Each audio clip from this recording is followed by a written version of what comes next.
Welcome back to another video on the Living in Halifax channel. I'm Tom Moore, your host right here in Halifax. Today we are going over some international grocery stores located on the peninsula of Halifax that are worth checking out and worth knowing about if you're moving here and interested in cooking, I guess, foods from around the world. Once again, I am Tom Moore. At this channel, we post a lot of video content on living in Halifax, moving to Halifax, listing tours, all kinds of stuff. So if that sounds like you, you're thinking about making a move here, then feel free to reach out. My contact is in the description below and in the comments below if you want to set up a Zoom meeting. Also, if you're thinking about listing your home, we also do a ton, obviously, of content centered around listings. So that's an option with us as well. But without further ado, let's get to it. Okay, so up first, we got the Syrian Markets right here on Strawberry Hill, kind of in the city's north end. And this is a primary Middle Eastern grocer. They've also got a little restaurant open there from 12 till 6, Middle Eastern food. They've got a halal butcher, and they've just got a ton of products from the Middle East. They opened, I think, about a year, maybe two ago.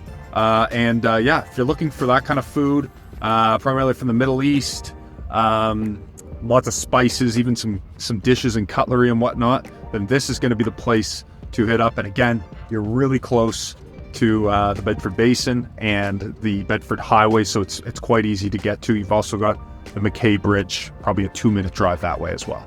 Okay, up next we got the Indian Grocery on the corner of Roby and Almond Street. Now this place has been around for quite a while, but they specialize in Indian food. Obviously there's a ton of spices. There's some kind of pre-made stuff in there as well, and there's a pretty good selection of frozen meats and frozen Indian food.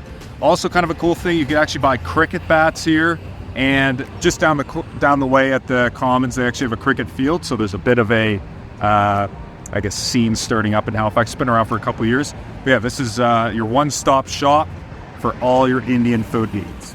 Okay, next up is the OCO Mart here on Quimpool, across from the brand new McDonald's. This is a Korean and Asian grocer. Primarily, they have Korean groceries, and they got a little bit of Japanese here as well. They've been open for a couple years, I'd say, right here on Quimpool. They've actually got a great little Korean food restaurant next door.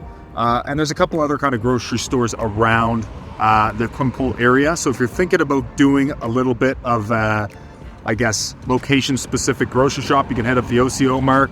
They got a great natural foods grocer down the couple blocks that way. And then obviously you're right on Quimpool, super centrally located, so maybe you want to take in some international food as well. But yeah, OCO Mart right here on Quimpool. All right, last but certainly not least, the newest addition to downtown Halifax is right off of Spring Garden. It's called the eJoy Food Mart. And this I would consider to be the most extensive international grocer probably in Halifax. It's a massive space. It's like a true grocery store. But they've got foods from all around the world there, fresh veggies, even a skincare section. I think it leans a bit more to the Asian side of things, especially the Chinese side of things. But basically, they've got a ton of different product all throughout there. It's really kind of cool just walking through the aisles there, and they got foods from all around the world. So certainly worth checking out if you're looking to kind of have a bit of a one-stop shop when it comes to international food. All right, folks, I hope you enjoyed that video. I just wanted to get a cool flyby about one of the Air Force planes, but I hope you enjoyed that video on the top international grocery around Halifax. There's obviously a couple others located scattered throughout the greater Halifax area, but those are the ones that are located particularly on the Halifax Peninsula, and I thought would be worth mentioning. Other than that, though, if you are thinking about making a move here, thinking about selling your home, we always love it when we have people reaching out to us through these videos. Without further ado, have a great day. We'll see you in the next video.